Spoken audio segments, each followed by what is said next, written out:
¿Alguna vez han sentido que la fe se mezcla con el miedo? Hay algo en esa frontera, en ese punto donde las plegarias se convierten en súplicas desesperadas, que uno deja de distinguir si está hablando con Dios o con algo más oscuro. Yo lo descubrí demasiado tarde, cuando mi hambre de dinero me llevó a tocar una puerta que nunca debía abrir. Pero antes de contarles eso, quiero que entiendan el peso de aquello a lo que llamamos la Santa Muerte. No todos los que le rezan buscan daño. Muchos solo piden protección en los barrios donde ni la policía se asoma, donde la fe se convierte en escudo. Pero hay otros, como yo, que cruzan la línea sin entender cuánto cuesta regresar. Antes de continuar, suscríbanse al canal Millennium Planet y déjenme en los comentarios desde dónde nos están escuchando, porque lo que voy a contarles sucede aquí, en México, pero podría pasar en cualquier lugar donde la desesperación manda. De niño ya había escuchado hablar de ella. La veía en los altares de las calles, rodeada de flores secas y veladoras derretidas. En el mercado vendían sus imágenes con túnicas de colores distintos: dorada para el dinero, roja para el amor, negra para justicia o venganza. Mi madre decía que era peligrosa, que la línea entre rezarle y hacerle trato era tan delgada que uno ni cuenta se daba cuando el favor se convertía en deuda. Yo me reía en ese entonces. Decía que esas eran supersticiones de viejos, cuentos para asustar a los chamacos. Pero el hambre no entiende de cuentos, y cuando te quedas sin chamba, sin dinero y con las cuentas encima, cualquier milagro te sabe a promesa. Hace unos años me corrieron de la fábrica donde trabajaba desde morro. Un accidente en una de las máquinas dejó a un compañero mutilado y a nosotros nos dejaron en la calle con la excusa de recorte. Al principio intenté conseguir otra cosa, una que pagara aunque fuera poco, pero el barrio estaba muerto. Pasaban las semanas y las tortillas se volvían más delgadas, los frijoles más aguados y mi paciencia más corta.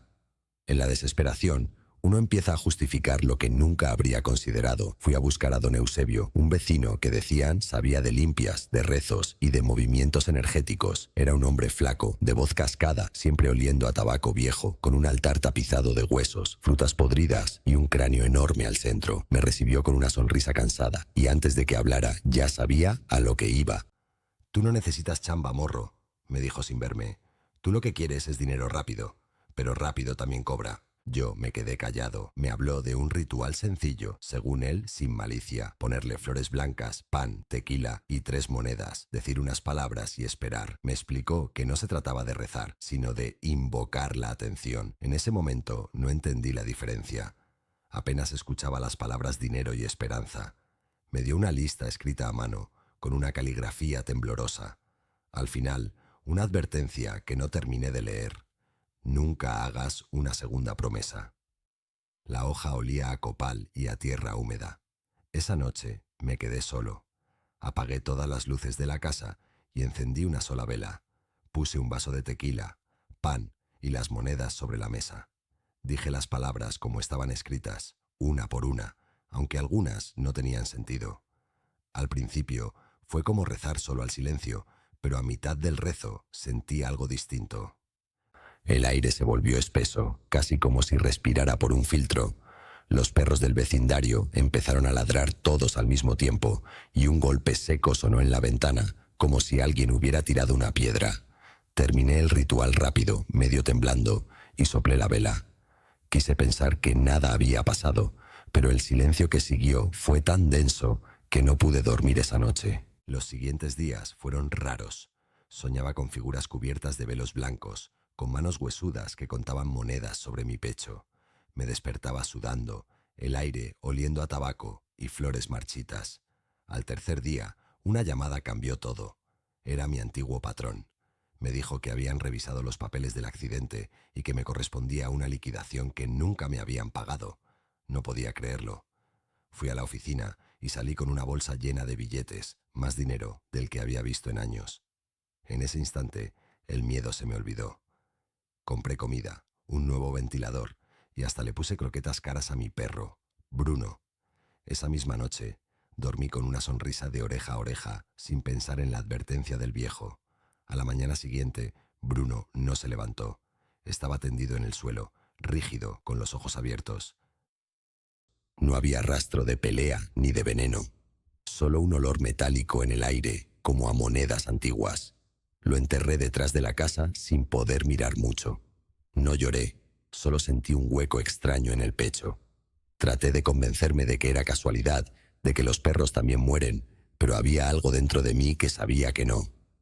Esa misma noche, el altar todavía seguía montado sobre la mesa, con las monedas brillando como si alguien las hubiera pulido mientras dormía. Intenté ignorarlo, pero en el silencio podía escuchar un soplo leve, como un suspiro que cruzaba el cuarto. Pasaron los días y el dinero empezó a desaparecer rápido. Me di cuenta de que no me alcanzaba, no por lo que compraba, sino porque los billetes parecían menguar. Una noche los conté 3 veces y cada vez había menos. Sentí una corriente fría en los pies y juraría que escuché una voz murmurar detrás de mí, algo ininteligible, como un rezo en otro idioma. Salí al patio, temblando, y vi la tierra removida sobre la tumba de Bruno. Sentí el corazón apretarse. No quería creer lo que mis ojos veían. Pequeñas marcas en la tierra, como si algo desde abajo hubiera arañado intentando salir. Al día siguiente volví con don Eusebio. El viejo apenas levantó la mirada cuando entré. Le conté lo que estaba pasando y solo asintió con la cabeza. Me dijo que era el primer cobro, que la santa siempre toma algo que ames antes de darte lo que pides. Que así sabe si tu compromiso es real. Yo le grité. Le dije que me había engañado, que eso no estaba en el trato, pero él solo sonrió con tristeza y me dijo que a ella no se le miente, ni se le llama por capricho. Salí de esa casa con un nudo en el estómago, sin entender si había perdido la cabeza o el alma. Desde ese día, cada vez que paso cerca de un altar de la santa, siento que me observa, como si recordara mi voz pronunciando aquellas palabras malditas. Mis noches ya no volvieron a ser iguales. Sigo viendo sombras moverse entre las paredes y escucho pasos cuando el viento calla. A veces despierto con la sensación de que alguien me acaricia el cabello y juro por mi madre que no hay nadie. Si algún día piensan hacer un trato con algo que promete más de lo que la vida ofrece, recuerden esto: todo lo que se entrega sin esfuerzo cobra con dolor. No me crean si no quieren, pero yo pagué caro por no escuchar las advertencias. Y si todavía me están oyendo, no se olviden de seguir el canal Millennium Planet, donde seguimos contando lo que muchos prefieren callar. Porque esta historia apenas empieza y el precio todavía no está pagado. Después de lo que pasó con Bruno, juré que no volvería a tocar ese altar. Pero la mente tiene una forma de justificarse cuando el dinero comienza a fluir, y pronto la culpa se fue apagando detrás del tintinear de las monedas nuevas. El miedo se volvió costumbre. Decía que eran los nervios, que lo de Bruno había sido casualidad. Me repetía eso mientras contaba los billetes una y otra vez, como si al hacerlo lograra olvidar el olor metálico que todavía flotaba en la casa. Ahora lo pienso, y sé que desde ese momento algo me estaba vigilando. No lo veía, pero lo sentía en los rincones y en mis sueños, siempre esperando el momento de cobrar lo siguiente. Con el dinero en la bolsa, empecé a ir a los bares del barrio, invitaba a rondas, ayudaba a los vecinos, y hasta me di el lujo de comprarle una cadena de oro a mi primo. Querían saber de dónde había salido tanta suerte y yo me inventaba historias.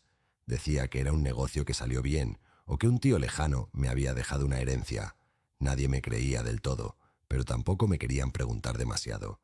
En esas calles, mientras tengas dinero, nadie cuestiona el origen. Aunque, a decir verdad, el dinero no duró mucho.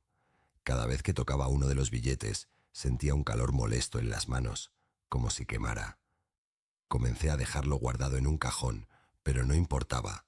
Amanecía con los dedos negros, como si hubiera estado tocando carbón. Una noche, cansado de las pesadillas, agarré la lista que me había dado don Eusebio. Quería entender qué había invocado realmente, qué significaban esas palabras raras. En el papel había párrafos enredados, frases en latín y símbolos que parecían dibujos de huesos. Al final del texto descubrí algo que antes había pasado por alto, un párrafo más, casi borrado, donde decía que la entidad no solo concedía fortuna, sino también castigo a quienes se arrepentían. No supe por qué, pero eso me heló la sangre. Esa misma semana comencé a escuchar ruidos en el techo, pasos suaves, como si alguien caminara lentamente descalzo sobre las láminas. El segundo favor llegó cuando menos lo esperaba. Un tipo que me debía dinero desde hacía años apareció de la nada y me pagó todo lo que debía, con intereses. Juró que llevaba días soñando conmigo, que algo dentro de él no lo dejaba dormir hasta saldar su deuda. Me reí, pero no duró mucho esa risa. Esa noche, mientras contaba los billetes, sentí que el aire dentro de la casa se volvió espeso, como si el vapor de una olla invisible saliera de cada rincón. La vela del altar, que yo nunca volví a encender, estaba prendida sola. La flama no era amarilla ni roja, era azul pálido, un color que no debería existir en el fuego. El olor a copal llenó el espacio y una sombra cruzó frente a mí, una figura delgada envuelta en un velo. No la vi claramente, pero escuché un susurro que me recorrió la espina. Lo que es tuyo ya tiene nombre. Corrí hacia la puerta, pero no se abrió. El picaporte estaba helado y cuando lo solté, mis dedos sangraban. No dormí esa noche y en la mañana el altar parecía intacto, como si nada hubiera pasado. Excepto por una cosa. Las 3 monedas ya no estaban. En su lugar había una rosa seca, de color casi negro. Sentí que el miedo me revolvía el estómago.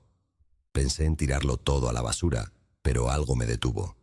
Una parte de mí seguía creyendo que mientras no la ofendiera, mientras respetara su espacio, ella me dejaría tranquilo. Con el paso de los días, empecé a notar que el barrio se me quedaba mirando distinto. No sé si era paranoia o si de verdad algo en mí había cambiado.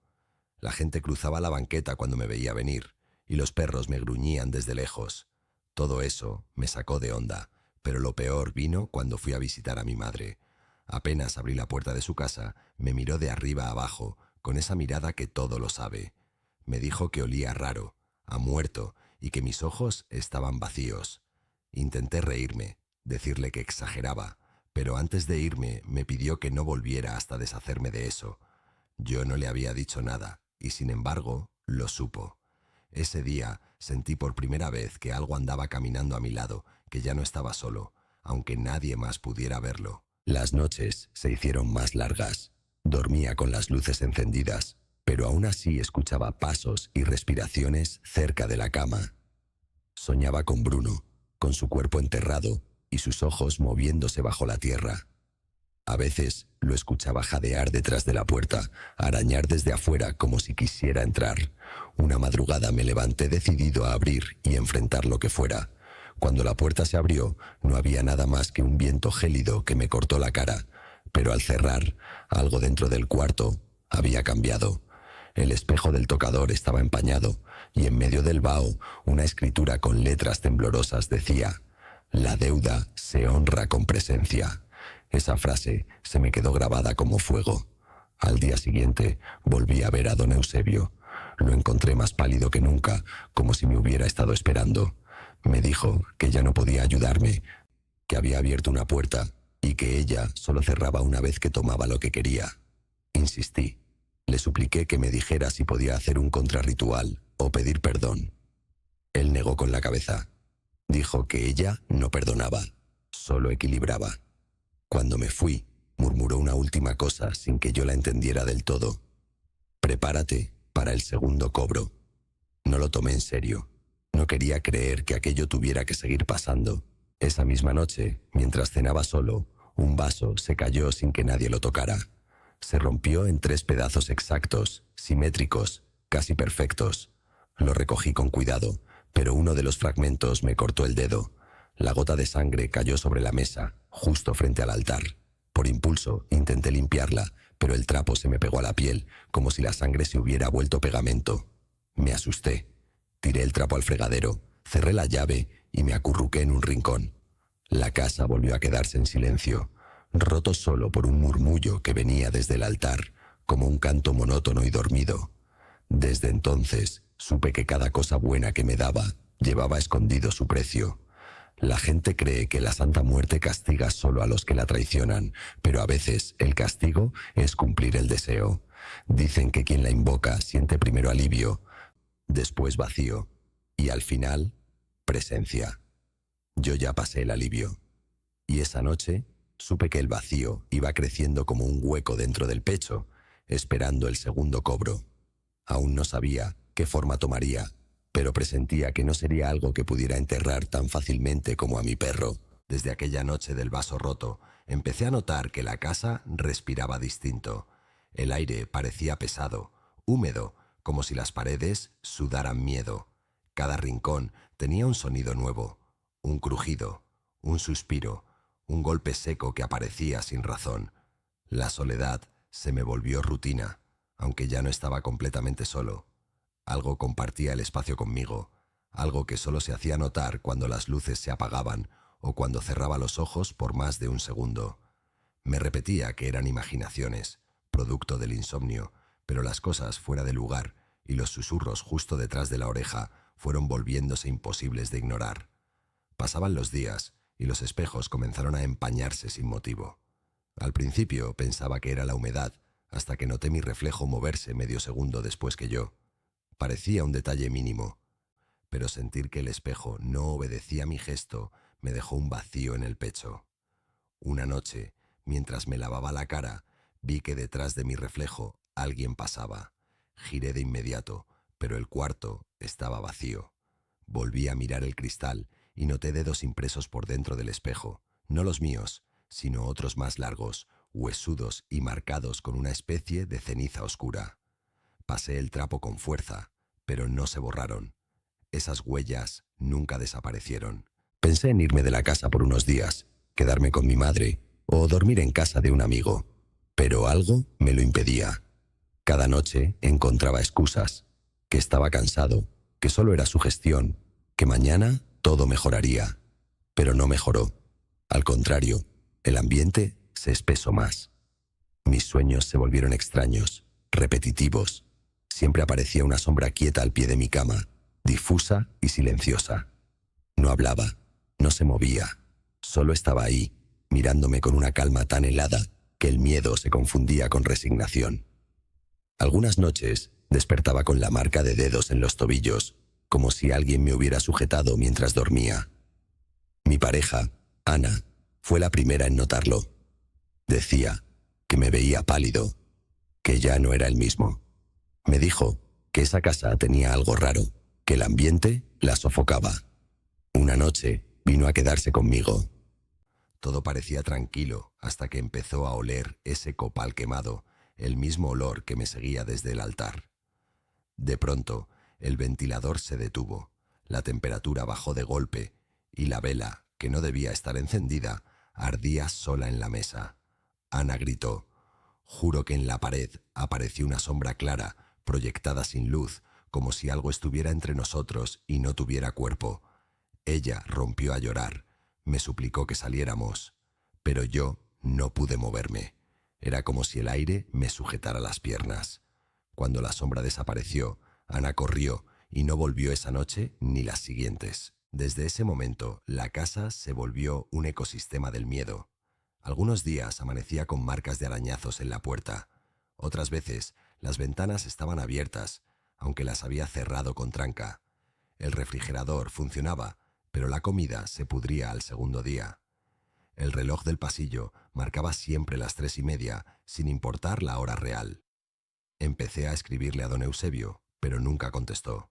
Decían en el barrio que se había enfermado de gravedad y que no salía de su casa. Fui a buscarlo, pero su puerta estaba cubierta con cruces dibujadas con sal. Nadie se atrevía a tocar ese timbre.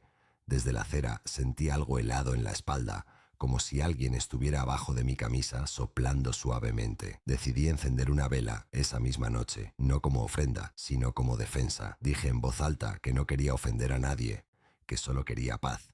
Pero apenas terminé la frase, la flama se dobló hacia mí y comenzó a chispear.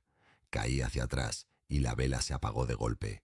En la oscuridad escuché pasos, lentos, pesados, recorriendo la habitación.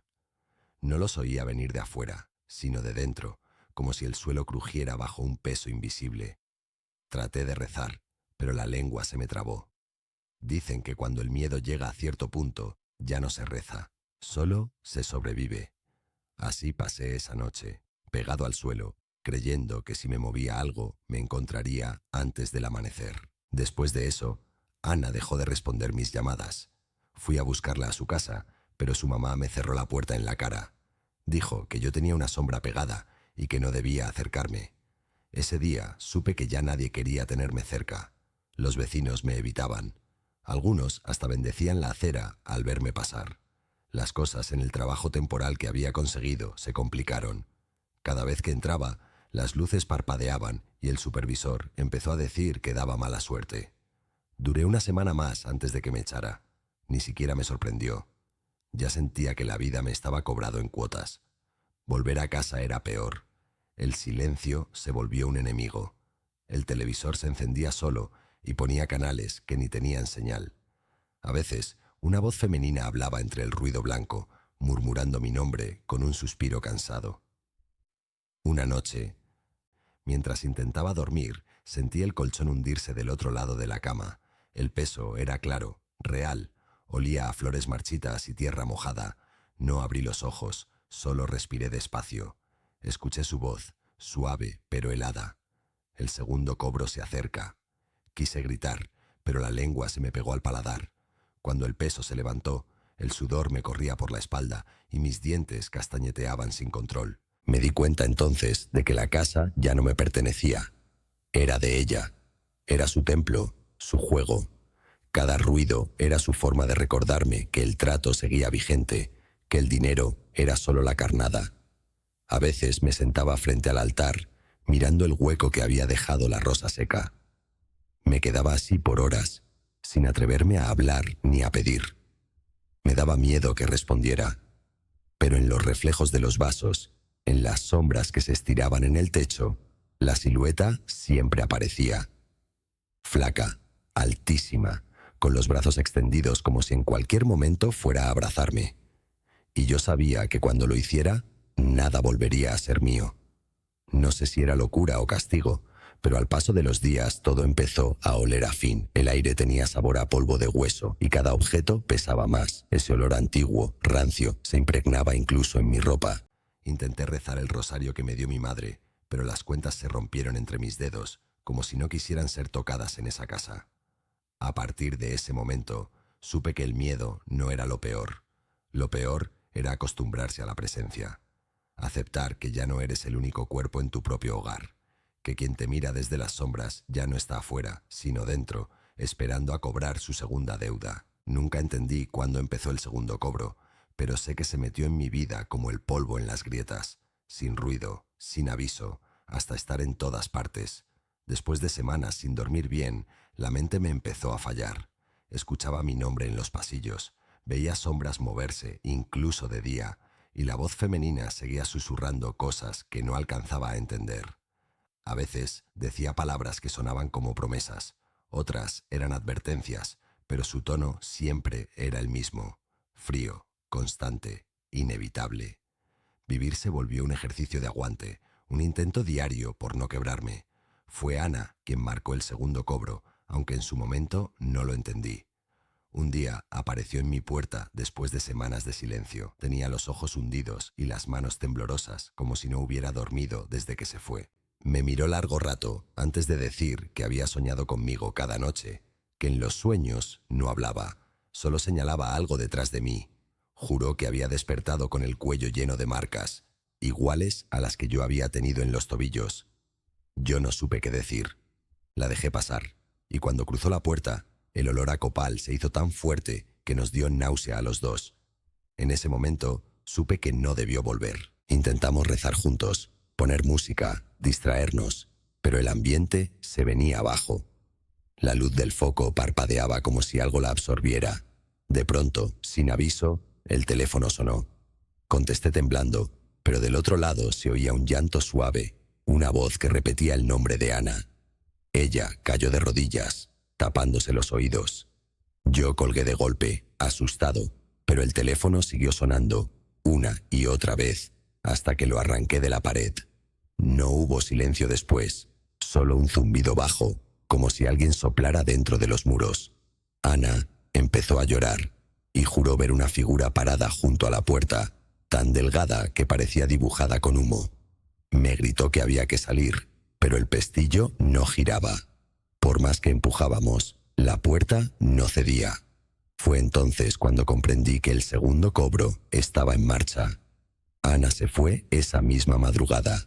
Sin despedirse, encontré su collar de plata tirado frente al altar, enrollado como si una mano invisible lo hubiera dejado ahí. Intenté buscarla al día siguiente, pero me evitaron. Su hermana me dijo que estaba internada, que había sufrido un ataque nervioso, que desde esa noche no hablaba y que solo murmuraba una frase repetida: «Ya viene por él». No supe si llorar o maldecir, pero sentí que algo dentro de mí se rompía. El dinero que tanto deseé ya no servía de nada. Estaba solo y cada peso que tenía me recordaba el precio real de haber pedido más de lo que merecía. Los días se volvieron grises. Me levantaba tarde, con el cuerpo pesado, y las cosas parecían moverse solas. El reloj marcaba siempre la misma hora, las 3:33. Dejé de comer, dejé de salir. Cuando por fin reuní el valor para volver con don Eusebio, su casa estaba vacía. Los vecinos dijeron que lo habían encontrado muerto una semana antes, con el cuerpo tendido frente a su altar y los ojos abiertos, mirando hacia arriba como si todavía viera algo suspendido en el aire. Esa noticia me golpeó fuerte. Sentí que era una señal, un recordatorio de que nadie puede escapar del trato una vez que lo hace. Esa noche quemé las monedas que me quedaban, intentando romper el lazo, pero el fuego no las consumió, solo las ennegreció. Cuando la flama se apagó, un olor a carne quemada llenó el cuarto. Entonces oí otra vez la voz: «Lo que se promete no se quiebra, se cumple». Después vino el tercer cobro, el más cruel. Empezó con mi madre. Una mañana me llamó por teléfono. Su voz sonaba cansada, débil, como si el aire le costara. Me dijo que soñaba con una mujer huesuda que se sentaba a los pies de su cama, que le hablaba con dulzura y le prometía compañía eterna. Supe en el fondo lo que eso significaba. Corrí hasta su casa, crucé media ciudad sin pensar. Al llegar, la encontré en la cama, respirando con dificultad. El olor a flores marchitas quemaba el aire. Me arrodillé junto a ella y recé lo que pude, pero algo me hizo voltear. En la esquina de la habitación vi la silueta de una figura blanca, tan inmóvil que parecía parte de la pared. No se movió, solo me miró, o al menos sentí que lo hacía, y entendí que era el final del trato. Esa noche, cuando mi madre murió, la casa volvió a quedar en silencio.